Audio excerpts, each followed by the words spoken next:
नमस्कार। नमस्कार जी। आप सभी दर्शकों का स्वागत है। और मैं अपने YouTube चैनल जो कि अखिल ज्योति नाम से ही है, इसमें अ, मैंने आमंत्रित किया है योगाचार्य रुद्र वर्मा जी को। और इसका मकसद है कि आप लोगों को योगा के बारे में कुछ बारीकियां बताई जाएं,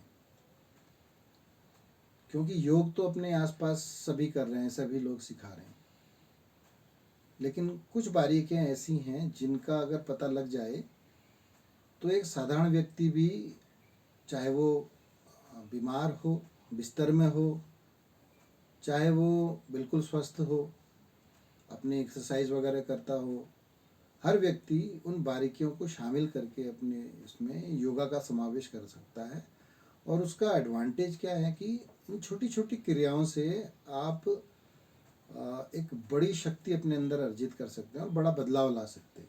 कई बार ऐसा होता है कि लोग कुछ करना चाहते हैं अपनी लाइफ में, जैसे वेट कम करना चाहते हैं, अपने कमर के हिस्से को कम करना चाहते हैं, या जिन लोगों के आर्थराइटिस है, स्पॉन्डिलाइटिस है, ये लोग एक्सरसाइज का एक विकल्प होता है, काफ़ी हेल्प करता है, तो उसमें बहुत समय लगाने के बावजूद भी पर्याप्त रिजल्ट नहीं ले पाते। तो ऐसे समय में योगाचार्य रुद्र वर्मा जी की जो शिक्षाएं हैं वो बहुत मदद कर सकती हैं, और आप कम ताकत लगा करके, कम समय लगा करके भी बहुत अच्छे रिजल्ट ले सकते हैं। तो इसलिए मैंने आमंत्रित किया और मैं आपका आभार प्रकट करता हूँ कि आपने अपना कीमती समय दिया और ये निर्णय लिया कि आप हमको ये योगा सिखाएंगे। तो ये कोर्स है 8 दिन का कोर्स है, complete yoga learning, complete yoga learning in 8 days. तो सबसे पहले मैं इनका परिचय आपसे करा दूं। रुद्र वर्मा जी ने एग्रीकल्चर केमिस्ट्री में एमएससी किया, और फिर उसमें काफ़ी रिसर्च करने के बाद इनका जो सबसे पहले स्टार्ट हुआ वो राजस्थान सरकार में एग्रीकल्चर डिपार्टमेंट की सेवाएं प्रारंभ हुई, और फिर भारत सरकार में भी इन्होंने अपनी सेवाएं दी उसके बाद। तो सेंट्रल फर्टिलाइजर लैब में ये डिप्टी डायरेक्टर से 2004 में रिटायर हुए हैं मुंबई से। और ये साथ साथ में अपनी सेवाओं के साथ साथ में इनका रुझान योग की तरफ पहले से ही रहा। सबसे पहले इन्होंने गांधी आश्रम के वारधा स्कूल से योगा की बेसिक ट्रेनिंग्स ली। उसके बाद अयंगर स्कूल ऑफ योगा पुणे से योगा की उन बारीकियों को सीखा, जहाँ पर कई बार ये बात आ जाती है कि इस व्यायाम को, इस आसन को ये रोगी नहीं कर सकता है, लेकिन अयंगर स्कूल इस काम में माहिर था कि उन बारीकियों को इस तरह से सिखाए कि वो रोगी भी कर सकते हैं। तो ये चीज़ जो है ये अनोखी है हमारे कोर्स में। और फिर बिहार स्कूल ऑफ योगा से इन्होंने दीक्षा भी प्राप्त की है। इनके गुरुजी महाराज परमहंस नित्यानंद सरस्वती जी महाराज, उन्होंने इनको दीक्षा दी और इनको पारंगत बनाया। और ये योगा वैसे तो 1975 से ही कर रहे हैं, और 1975 से लगातार ये योगा करते हैं। सन 2000 से ये योगा सिखा रहे हैं लगातार। सन 2000 से बिना ब्रेक के लगातार इनका जो सुबह का रूटीन रहा है वो 1 घंटा अपनी सेवा देते हैं, लोगों को योग सिखाते हैं, चाहे जाड़ा हो, गर्मी हो, बरसात हो। और ये जो योगा का क्लास उनका होता है ज़्यादातर ओपन में ही रहता है, बरसात हो तब भी इनका वो क्रम अनवरत जारी रहता है।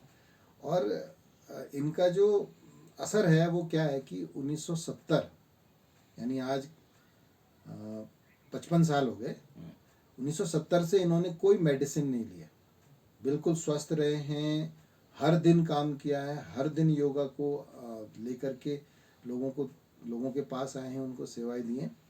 तो इनका जो सेवाएं हैं बड़ी उत्कृष्ट हैं, इनका अनुभव जो है बहुत अधिक है। और न सिर्फ योगा में बल्कि होम्योपैथी में भी इनकी अपार आस्था है।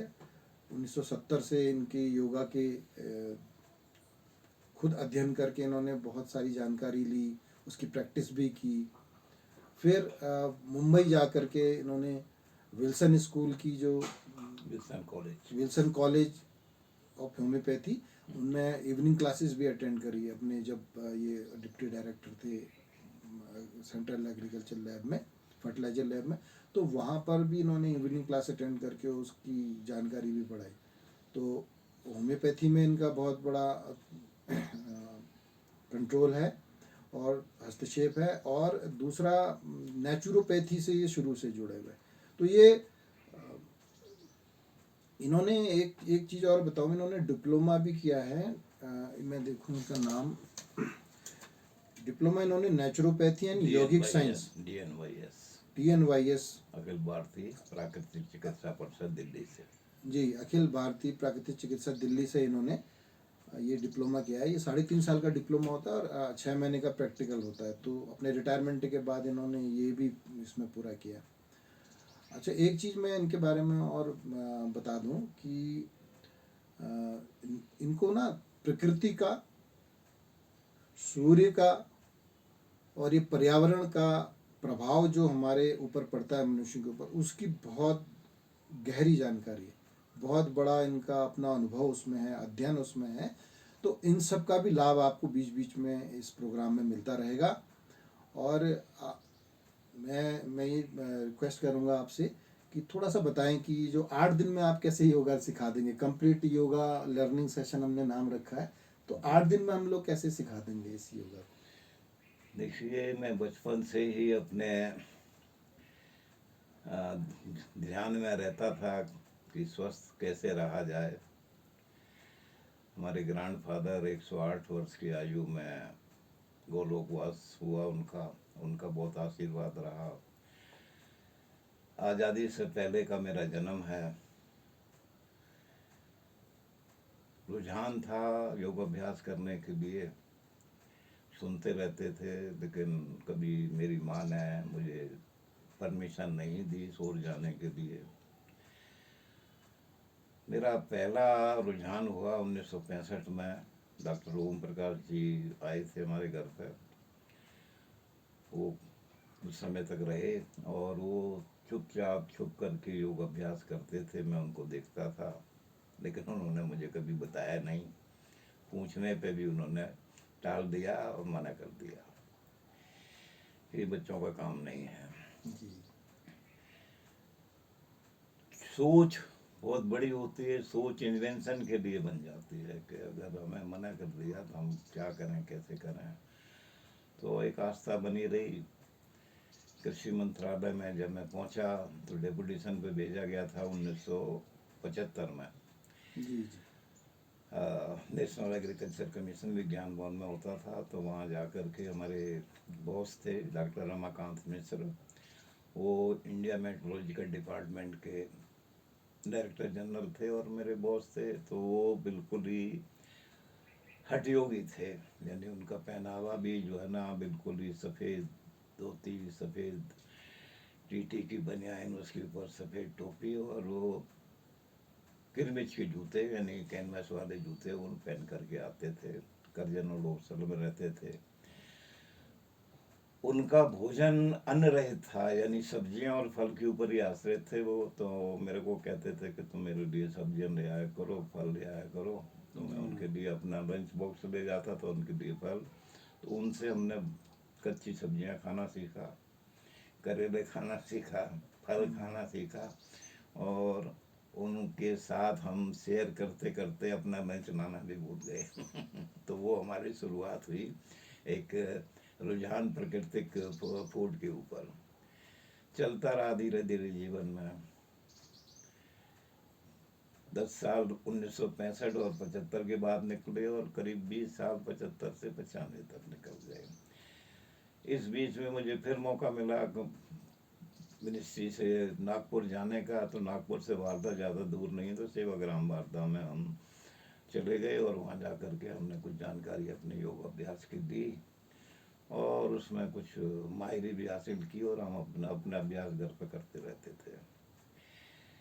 1995 में जब मेरी पोस्टिंग हुई, उसमें हमने ये सीखा कि भाई कुछ तो हमने करना पड़ेगा। अपना जीवन का लक्ष्य मैंने ये बनाया कि मैं बिल्कुल स्वस्थ रहूं, बीमार ना पड़ूं, और वो लक्ष्य हमारा किसी हद तक हमें हासिल भी हुआ कि हमने अपने लाइफ में मेडिकल लीव नहीं लिए हैं, और मेडिकल लीव हमारी 300 जो मैक्सिमम भारत सरकार बहुत बढ़िया। देती है पैसा, उन्होंने हमें रिम्बर्स किया, उसकी भी मुझे खुशी है। और जब कभी भी मुझे छुट्टी लेने की ज़रूरत होती तो मैं हाफ पे लीव पर रहता था। यानी मन में सोच ये भी ज़बरदस्त रही कि हमने बीमार नहीं पड़ना है, और बीमार नहीं पड़ना का एक मूल कारण था कि मुझे 1968-69 में मलेरिया हुआ। 2 साल मलेरिया हुआ और मैंने करीब 4 दवाइयाँ 2 साल खाई हैं, और उनका मेरे ऊपर, शरीर के ऊपर बहुत दूषित प्रभाव पड़ा। मैं बहुत पीड़ित रहता था उस दवाइयों खाने से, ऐसा लगता था पेट में जलन हो रही है, लेकिन मैं कुछ कर भी नहीं सकता था। अल्टीमेटली मैंने ये डिसाइड किया डॉक्टर ओपे से मिल कर के कि भाई डॉक्टर साहब, ये आपकी दवाइयाँ तो मैंने नहीं खानी है, 2 साल हो गए दवाइयाँ खाते खाते, मैं कब तक इनको झेलूँगा। और मुझे मार्ग मिला होम्योपैथिक का, और होम्योपैथिक में मैंने दवाई खा करके अपने मलेरिया से निजात पाई, और उस दवाई का नाम है आर्सेनिक एल। तो वो जो 2 साल की पीड़ा थी, उस पीड़ा से मैं बहुत ही दुखी हो गया था, और मैं चाहता था कि बीमार ना पड़ूं। तो ये हमारे लिए सबसे अच्छा यही मार्ग दिखाई दिया कि हम योग अभ्यास करेंगे। तो योग अभ्यास करने से क्योरेटिव भी है, प्रिवेंटिव भी है, और स्ट्रेंथ भी देता है। यानी हमें तीनों शक्तियाँ इससे हमें मिलती हैं। तो हम 1995 से लगातार जुड़ गए योग अभ्यास के लिए, डेली बेसिस पर सीखते रहते थे, रोज़ जाना होता था। और कहीं ना कहीं मैं जाता रहता था, और उसमें जाने में हम इंटरनेशनल नेचुरोपैथी ऑर्गेनाइजेशन से भी जुड़े, उसके भी मेंबर बने। भारतीय प्राकृतिक चिकित्सा परिषद से DNYS किया, उनसे भी हमारा जुड़ा हुआ। ब्रह्म ऋषि योगाश्रम है सादरा में दिल्ली में, उनके साथ भी मैं जुड़ा हूँ। वर्धमान महावीर नेचुरोपैथी का सेंटर है, सेक्टर 17 में होता था, अभी आजकल वो सेक्टर 88 में पहुंच गए हैं हमारे गुरुजी डॉक्टर जैन साहब। तो उनसे भी हमने बहुत कुछ सीखा, कुप्रेशर का, नेचुरोपैथी की बातें। और उसके उपरांत हमें इंटरनेशनल नेचुरोपैथी कॉन्फ्रेंस भी अटेंड करने का मौका मिला, बंगलोर में 1 हफ्ते का था। एस व्यासा यूनिवर्सिटी बेंगलोर में है, उनको भी मिलने का मौका मिला। श्री श्री 108 से भी हमारा मिलने का मौका मिला। अयंगर जी से भी हमारा मिलने का मौका मिला पुणे में जा कर के। और अयंगर जी ने हमारी बिल्कुल ही दिशा बदल दी। उनके माध्यम से हमें वो मार्गदर्शन मिला जिससे कि हमें पूरा 100% जो है ना रुझान हो गया कि लोगों की सेवा करना है। अयंगर जी खुद अंडरवियर बनियान पहन करके अपनी क्लिनिक में काम करते थे, और मोस्टली उनके यहाँ 60% फॉरेनर्स होते थे, 40% इंडियन होते थे। पीड़ित लोगों की वो सेवा करते थे। और हम में कन्फ्यूजन हमारा ये हुआ कि पतंजलि योग सूत्रों की जब हम बात करते हैं और चिंतन करते हैं, तो उसमें लिखा है कि जो पीड़ित हैं, रोगी हैं, वो योग ना करें। और गुरुजी अयंगर साहब जो है ना, उन्हीं लोगों को योगा कराते, सीख करते थे कि वो ठीक हो जाए। और 100% उनको सक्सेस भी मिली। भारत सरकार भी उनके काम से प्रभावित हुई। उनको 3 अवार्ड मिले, पद्मा अवार्ड, पद्म श्री मिला, पद्म भूषण मिला, पद्म विभूषण मिला। और 1996 के आसपास, सॉरी 96 ईयर की एज में उनकी फिर डेथ हुई।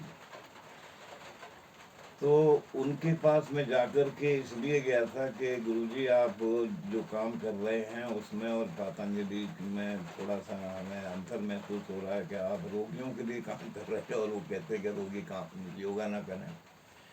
तो उन्होंने कहा कि 3 दिन आपने हमारे यहाँ प्रवास करना पड़ेगा, और आपने वहाँ बैठना पड़ेगा। और नीचे हॉल था, ऊपर हमारी चेयर बैठ होती थी, वहाँ जा कर के हम बैठ जाते थे और उनकी देखते थे कि चिकित्सा कैसे चल रही है। तो प्रोप्स का भी इस्तेमाल करते थे गुरुजी, और सिंपल योग आसन भी कराते थे, जो कर सकते थे उनको, जो नहीं कर सकते थे उनको प्रोप्स के माध्यम से कराते थे। और सेशन उनका बड़ा चलता था, सुबह 8 बजे से लेकर के 2 बजे तक उनका क्लिनिक चलता था। तो हम 3 दिन में बैठ कर के हमने देख लिया कि सफलता तो है, मूवमेंट बहुत ही स्लो है, लेकिन सफलता मिल रही है। तो जब मेरे को ये ज्ञान देख कर के महसूस हुआ, फिर उन्होंने बुलाया, बताइए कि अब आपकी समस्या क्या है। तो उनको समस्या सुनी, तो कहने लगे कि आप बताइए, आपने क्या अनुभव किया। आपने कहा मैंने तो ये अनुभव किया साहब कि इसमें फ़ायदा हो रहा है लोगों का। कह रहे बिल्कुल सही है। तो मैंने कहा अगर मैं ये काम करना चाहूँ तो कर सकता हूँ। कहते हैं हाँ बिल्कुल कर सकते हैं, लेकिन सावधानी ये रखनी है कि जल्दबाजी नहीं करनी है, झटके से काम नहीं करना, बहुत ही स्लो प्रोसेस है। जैसे बच्चा धीरे धीरे बड़ा होता है, वैसे ही योग का काम है। योग भी धीरे धीरे आप शरीर में काम करता है, और शरीर आपका सेल्फ हीलिंग है। इसमें हमने अंदर से कुछ नहीं करना, हमने सब बाहर से ही करना होता है। तो वो समझ में आ गया। फिर मैंने कहा आशीर्वाद दे दीजिए, कोई गलती तो मेरे से नहीं लगेगी। कह रहे बस ध्यान यही रखना कि किसी को जल्दबाजी मत करना, उसकी क्षमता से ही काम होना चाहिए। तो योग अभ्यास उन्होंने बताया कि बच्चों के लिए भी है, महिलाओं के लिए भी है, बुजुर्गों के लिए भी है, पीड़ित लोगों के लिए भी है, और स्लो प्रोसेस से आप इसका उपयोग करिए। तो वो उनसे मिलना था। तो 2000 से फिर मैं एक फुल फ्लेज योग प्रशिक्षक बन गया, और उसमें हमारे सहयोग दिया सेवा ग्राम बारदा की हमको मिल गई मुंबई में। धनराज चौधरी जी, वो नेहरू में रहते थे, और हमें पार्षिक हिल में मेयर, जो न्यू बॉम्बे के मेयर हैं, उनके बंगले पे योग अभ्यास कराने का मौका मिला। और वहाँ धनराज चौधरी जी और हम और 20-25 लोग और आके योगा का अभ्यास सुबह ही सुबह करते थे। और हम चाहते भी आप लोगों से यही निवेदन करेंगे कि योग अभ्यास करें सुबह के समय, जब आपका शरीर फ्रेश होता है और मन बिल्कुल शांत होता है। तो ये मन और शरीर का ही काम है। आप अशांति में करेंगे, आप ऐसे समय करेंगे जब आपका पेट भरा हुआ है, तो फिर अब मुश्किल होती है। तो सुबह का खाली पेट होता है, उस समय आप करिए। और बॉडी हमारी पंच तत्व की बनी है, इसलिए हम हमेशा ये ध्यान देते हैं और एडवाइस भी करते हैं कि इसको खुले नीले आकाश के नीचे बैठ कर के करिए, कि आपको पता तो लगे कि आपको आकाश तत्व चाहिए। तो आकाश तत्व आपको दिखाई तो दे कि आकाश तत्व होता क्या है। जो अनंत खालीपन संसार में भगवान ने दिखाया है, धरती से लेकर के दूर आकाश तक, वो सारा का सारा हमको चाहिए। और वो खालीपन हमारे शरीर में भी चाहिए। अगर वो खाली होगा तभी हमारा खिंचाव झुकाव बढ़ाव वो हो पाता है। अग्नि भी प्रज्वलित रहनी चाहिए। तो सूर्य सामने दिखता है तो हमारा टेम्परेचर रहेगा 37 डिग्री के ऊपर, तो हमें लाइव रहेंगे। अगर टेम्परेचर ही डाउन हो गया तो हम चले गए। शुद्ध हवा मिलती है जो हमें प्राणायाम के लिए, ऑक्सीजन के लिए सहायक बनती है। तो इस प्रकार से बाहर बैठ कर के हम योगा, दिल्ली में रिटायरमेंट के बाद 2004 में जब आ गए, तो हम दिल्ली में जहाँ पर ना सिटी फॉरेस्ट में सुबह 6 बजे से 7:30 बजे तक करा रहे हैं।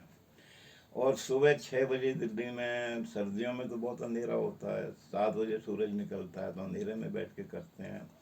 तो अंधेरे से हमारा भय दूर होता है। हम गर्मियों में 6 बजे करते हैं तो सिर के ऊपर सूरज आता जाता है, तो हम उनके तप में योग करते हैं।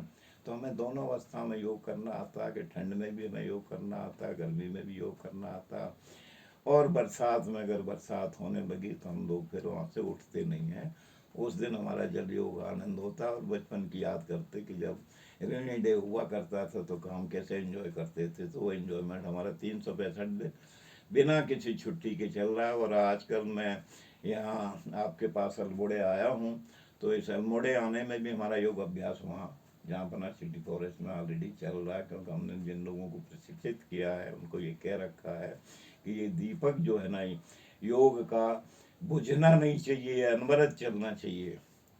2015 में हमारे प्रधानमंत्री श्री मोदी जी ने अंतर्राष्ट्रीय योग वर्ष मनाया इंडिया गेट के ऊपर, तो मुझे वहाँ भी जाने का मौका मिला। वहाँ भी जा कर के हमने योग किया। और हम मोदी जी का बहुत आभार और धन्यवाद प्रकट करते हैं कि उन्होंने अंतर्राष्ट्रीय पटल के ऊपर योगा रख दिया। और जो लोग हमारा विरोध करते थे वो भी अब योगा कर रहे हैं। तो योग से बहुत फ़ायदा है। तो ये हमने जो 8 दिन का योग किया, शुरू किया है, उसका कारण ये है कि शरीर हम टोटल स्वस्थ रखना चाहते हैं।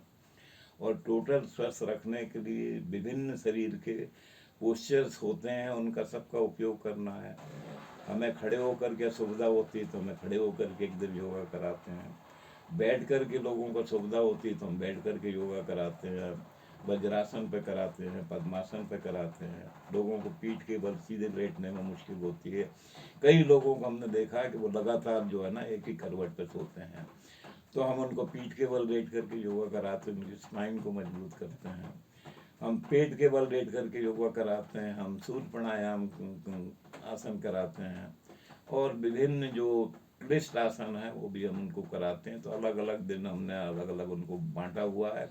जो सोमवार को आसन होते हैं उनके लिए 1 हफ्ते का गैप मिल जाता है। अब यहाँ भी समझने की बात यह है कि जो सोमवार को आपने क्रिया की है उसका 1 हफ्ते तक प्रभाव महसूस होता है। हम कभी ये महसूस ही नहीं करते कि यार हमने अभ्यास तो किए ही नहीं है।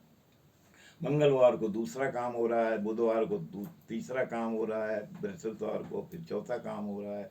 तो ऐसे अलग अलग आसन करके हम लोगों को सिखाते हैं। और जो भी हम आसन की बात करते हैं उसमें प्राणायाम का समावेश हमेशा रहता है कि कोई भी आसन हम बगैर प्राणायाम के नहीं कराते हैं। और अधिकांशतः लोग जो है ना इसका ध्यान नहीं रखते हैं। जाकर के सबसे पहले तो हम सूक्ष्म क्रियाएँ कराते हैं, तो आधा घंटे का प्रोग्राम हो जाता है 6 से 6:30 बजे तक। 6:30 बजे से लेकर 7 बजे तक हम आसन के लिए दे देते हैं, और उसके बाद आधा घंटा हम प्राणायाम के लिए दे देते हैं। तो तीनों को आधा आधा घंटे के लिए बांटा हुआ है, और लोगों को जानकारी दे देते हैं। किसी को हम मना नहीं करते हैं, कोई हमारे मन में भेदभाव नहीं है। हिंदू आए, मुस्लिम आए, महिला आए, बच्चे आए, सबको योग अभ्यास कराना, नियमित रूप से कराना। जब तक वो आते हैं तब तक हमारा उनके साथ रुझान रहता है। आना बंद कर देते हैं तो हमारा रुझान ख़त्म हो जाता है। लेकिन उनसे हम कोई पैसा चार्ज नहीं करते, निःशुल्क सेवा हमारी तरफ से उनके लिए है। उनको हम ये भी बता देते हैं कि भाई योग अभ्यास से केवल काम नहीं चलेगा, खान पान का भी ध्यान रखना है। अच्छा खाना खाइए। खाने के लिए आप काम कर रहे हैं, मेहनत कर रहे हैं, पैसा कमा रहे हैं, और खाने के ऊपर ही हम कंजूसी कर जाते हैं। अच्छे से अच्छा खाना खाना है, ताज़ा खाना खाना है, सीजनल खाना खाना है, रीजनल खाना खाना है, फ्रेश खाना खाना है, प्राकृतिक खाना खाना है। और कभी हमें अधिकता होगी पोषक पदार्थों की तो हमारा मोटापा बढ़ेगा, वो भी एक बीमारी है। उसको फिर घटाने के लिए योग अभ्यास करना पड़ेगा। और अगर हम बहुत ही पुअर खाना खा रहे हैं तो हमारे अंदर माल न्यूट्रिशन पैदा होता है, शरीर में पोषक तत्वों की कमी होती है, तो वो भी बीमारी होती है। तो उन दोनों बीमारियों से बचना है, अपने शरीर में संतुलन रखना है कि संतुलित भोजन का हम उपयोग करें। और जो प्रदूषण बढ़ा हुआ है उस प्रदूषण को सामना करने के लिए ज़रूरी है कि जो भी हमारे अंदर कचरा, चाहे वो पानी के माध्यम से जा रहा है, भोजन के माध्यम से जा रहा है, हवा के माध्यम से जा रहा है, झेलना तो हम ही ने है। लेकिन हम बीमार ना पड़ें इसके लिए कोशिश ये करते हैं, उनको समझाते भी हैं कि बहुत कुछ अच्छे फूड सप्लीमेंट्स भी आ रहे हैं, उनका नीड बेसिस पर आप उनका प्रयोग करते रहें कि जिससे जीवन सुखी रहे। और वो जीवन सुखी रहने के लिए आचार विचार भी आपका सही होना चाहिए। आप नियमित रूप से स्नान भी करें, अंदर की सब साफ सफाई करते रहें। पंचकर्म षटकर्म की भी उपयोगिता है। और हमारी उपयोगिता ये भी है कि हम देशाटन भी करते रहें। हमारा टोटल हेल्थ जब होता है, जब हमारा फिजिकल, मेंटल, स्पिरिचुअल और सोशल हेल्थ बनी रहे। हम किसी से मिलना नहीं चाहते, नमस्ते नहीं करना चाहते, तो फिर टोटल हेल्थ बनेगी कैसे? तो ये सारा का सारा आयाम हम केवल योग का सिखा करके ना करके हम उनको पूरा जो जीवन शैली को बदलने की चेष्टा करते हैं कि जिससे वो उनके घर परिवार में, उनके कुटुंब में जितने लोग हैं, आपसी मतभेद को छोड़ करके एकजुट होकर के रहना सीखें। ये हमारा प्रयास रहता है। जी, आपने योग का मतलब हर अच्छी चीज़ों से जुड़ना, अपनी जीवन में उनको लागू करना, और आपने इतने सरल तरीके से बता दिया कि आप क्या क्या करने वाले हैं। और आने वाले 8 दिन में अलग अलग तरह की एक्सरसाइज जी हैं जिनको योग क्रिया के रूप में विकसित किया गया है और जिससे बड़े सरल रूप में हो जी जाती हाँ हैं, जी जैसे हाँ। आपने बताया कि पता ही नहीं चलता है उसमें हो रहा है, लेकिन प्रभाव बहुत ज़्यादा आता है। यही खासियत है योगाचारी जी की सिखाई की कि आपको महसूस नहीं होगा, उस पर स्ट्रेन नहीं आएगा, कभी थकावट महसूस नहीं होगी, बहुत हल्का फुल्का, लेकिन स्ट्रेंथ बड़ी तेज़ी से बढ़ेगी। ये बहुत इम्पोर्टेंट है। अच्छा, एक चीज़ और पूछना था आपसे जी कि जैसे आहार का आपने बताया बड़ा ज़रूरी है हमारे शरीर के लिए। कई बार लोगों को ये रहता है कि हम तो योगा कर रहे हैं हम्म। तो हमको बाकी चीज़ों पे ध्यान ही नहीं देते हो। आहार को लेकर के खासकर बहुत क्योंकि आजकल तो बिल्कुल केमिकल से बड़ा हुआ सारा मिल रहा है हमको। तो ये जो आपने एक शब्द बोला था कि नीड बेस्ड हमको सप्लीमेंट लेना चाहिए, इसको थोड़ा सा एक्सप्लेन कर दीजिए ताकि लोगों इन दर्शकों हाँ को समझ देखिए, आए। जब हम आहार की बात करते हैं तो उस आहार में हमारा टोटल न्यूट्रिएंट्स होने चाहिए। कार्बोहाइड्रेट भी होना चाहिए, हमारा प्रोटीन भी होना चाहिए, फैट भी होना चाहिए, मिनरल्स भी होना चाहिए, एंजाइम्स भी होना चाहिए, जी जी। और हम विटामिन्स भी होना चाहिए। अगर हम इनसे वंचित रहेंगे, और अधिकांश से हम वंचित हो जाते हैं कि बहुत सी चीज़ों में बहुत कुछ नहीं है, और जो केमिकल ट्रीटमेंट करके जो ग्रोथ हो रही है, और हम कच्ची फसल को लेकर के गोदाम में रख कर के उनको पकाते हैं केमिकल के द्वारा, तो जो न्यूट्रिएंट हमें फाइटो न्यूट्रिएंट्स जो सूरज की प्रेजेंस में बनते हैं वो नहीं मिल पाते हैं। और उनके लिए शरीर की जो कमी होती है उस कमी को पूरा करने का प्रयास करिए। अब खाने की बात में ये भी बताना जरूरी है कि लोगों ने सुबह ब्रेकफास्ट करना तो छोड़ दिया है। अब जब ब्रेकफास्ट करना छोड़ दिया है तो सुबह पूरी रात आप खाली पेट रहे हैं, और वो खाली पेट रह कर के सुबह आपकी एनर्जी की डिमांड होती है, तो कैसे पूरी होगी। तो सुबह समचुअस ब्रेकफास्ट करने का हम लोगों को सलाह देते हैं कि आप थाली भर करके सब्जियां, फल, सलाद, जूस, जो कुछ भी खा सकते हैं, पी सकते हैं, आप उनका एंजॉय करिए। दोपहर में आपका जो मॉडरेट खाना होता है घर परिवार में बनता है उस खाने को खाइए। और वो सुबह इतनी बड़ी थाली है, दोपहर को इतनी हो जाती है, शाम को जाकर के ये तिकोन बन गया, यानी समोसे टाइप का हमारा जीवन स्टाइल हो गया। हमने इसको उल्टा कर दिया कि सुबह हम ब्रेकफास्ट लेते नहीं हैं, दोपहर को हम मॉडरेट लेते हैं, लंच बॉक्स में ले जाते हैं, और रात को घर परिवार में टीवी के साथ बैठ कर के खूब खाना खाते हैं और ओवर ईटिंग कर लेते हैं, और रात को पाचन होता नहीं है। तो पाचन नहीं होता है तो मोस्टली लोगों का जो है ना वो गैस्ट्रोस्टाइटिस की प्रॉब्लम बढ़ी हुई होती है, और फिर उससे वो पीड़ित होते हैं कि हमें मूंग की दाल नहीं पच रही है, रोटी नहीं पच रही है। रोटी पचाने के लिए आपको दौड़ लगानी पड़ती है, दवाई खानी पड़ती है। तो आप मॉडरेशन में आ जाओ और रात का खाना छोड़ना शुरू करो, तो ये उनको सिखाते हैं। सप्लीमेंटेशन की में ज़रूरी है कि देखिए, अगर आपको कार्बोहाइड्रेट की प्रॉब्लम है, जो आजकल लोग सुनते ही हैं कि भाई आपको डायबिटीज़ हो रही है, बहुत ज़्यादा, कम हो रही है, किसी को ज़्यादा हो रही है, तो उसको मॉडरेट करने के लिए आप इंसुलिन के इंजेक्शन लगाते हैं, तो उन पर न जा कर के आप जो भी आपके पास में फ्रेश फूड होते हैं उनको फलों को खाना शुरू करिए। आप जितने ज़्यादा फल खाएंगे फ्रेश, उतना ही आराम होता है। और आपको फ्रेश फल नहीं मिलते हैं तो सप्लीमेंटेशन में बहुत अच्छी इंटरनेशनल कंपनी, आप अगर उस पर डालेंगे गूगल के ऊपर कि बेस्ट कंपनी कौन सी है, अब आपका एलोवेरा मान लीजिए, एलोवेरा को तो भारत में 400-500 साल से उपयोग हो रहा है। और राजस्थान गवर्नमेंट, जब मैं सर्विस में था तो मैं इसका हलवा भी खाता था, घी ग्वार का हलवा, और सब्जी भी बनती है। लेकिन भारत में लोगों ने जो ना इसकी मार्केटिंग ही बंद कर दी। जब हमने नाम सुना कि एक कंपनी जो है ना यूएसए की बनाती है, तो यहाँ भी मिलना शुरू हो गया भारत में। लेकिन उनकी क्वालिटी और हमारी क्वालिटी में अंतर है। तो मैं जो क्वालिटी की बात की, भोजन पे भी मैंने बात की है कि मैं हमेशा इम्पोर्टेंस देता हूँ क्वालिटी कंट्रोल का, क्योंकि मैं आदमी रहा क्वालिटी कंट्रोल में। तो क्वालिटी कंट्रोल की मैंने करीब 37 साल सेवा की, तो दिमाग में वो क्वालिटी कंट्रोल ही रहता है कि हर चीज़ क्वालिटी की होना चाहिए। जो काम आप करें वो क्वालिटी का ही हो, जो योगा सिखाएं वो क्वालिटी का हो, और जो सप्लीमेंटेशन आपने करना है वो भी क्वालिटी का हो, तो क्वालिटी का आप लेने की कोशिश करिए, उसमें कोटेशन के ऊपर न जाएं। हम हमेशा कोशिश करते कोटेशन के ऊपर जाएंगे, 5 रुपए सस्ता आलू मिलेगा तो सड़ा हुआ आलू मिलेगा।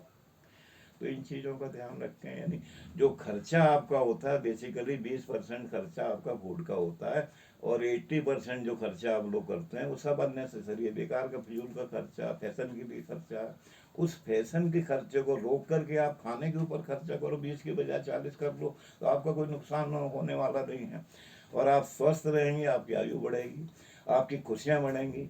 मैं इस एज में आकर के भी नियमित रूप से योगा में लगा हूँ, फूड सप्लीमेंट भी खाता हूँ, उसके माध्यम से मेरा शरीर आप देख लीजिए कि मेरा शरीर बिल्कुल हष्ट-पुष्ट है। सुबह 4 बजे मैं जाग जाता हूँ, रात को 10 बजे सोता हूँ, दिन में सोने की ज़रूरत नहीं, और साउंड स्लीप आती है। रात को एक ही बार मुझे यूरिन करने के लिए जाना पड़ता है। तो ये सारा का सारा लाइफ स्टाइल को हम कंट्रोल करेंगे, संयमित करेंगे, समर्पित होंगे, अनुशासित रहेंगे, तो सब कुछ संभव है। धन्यवाद योगाचार्य जी, धन्यवाद। और आप लोग कल से तैयार रहिए। कल सुबह 6 बजे पहला सेशन आपको मिलेगा, और उसके बाद लगातार चलेगा 7 दिन, और 8वें दिन आपको आपके ही प्रश्नों के उत्तर मिलेंगे, क्वेश्चन आंसर सेशन। तो इस तरह से 8 दिन में कंप्लीट आपके साथ में ये योगा का सेशन रहेगा, क्लासेस रहेंगी। तो आप लोग जब कल से अटेंड करेंगे इस क्लास को, तो आप उसमें जो भी जिज्ञासा आती है, जो प्रश्न आपके मन में आता है, उसको नीचे कमेंट बॉक्स में डालिएगा।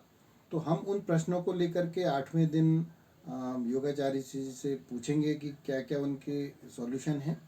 और उसके बाद भी अगर जो क्वेश्चन छूट जाते हैं तो हम लोग निरंतर आपके संपर्क में रहेंगे, और आने वाले समय में आपके लिए कुछ स्पेशल, जैसे आपकी डिमांड होगी, उन टॉपिक्स पर भी हम छोटे छोटे योगा लर्निंग सेशन बनाएंगे, और योगाचार्य जी के अनुभवों का लाभ उठाएंगे। तो अ, कल हम मिलते हैं यूट्यूब चैनल पे, और आपके लिए शुरू करते हैं योगाचार्य जी के साथ में complete yoga learning session in 8 days. तब तक के लिए नमस्कार। बहुत बहुत धन्यवाद अखिल जी, और बाकी सब लोगों को भी धन्यवाद करता हूँ।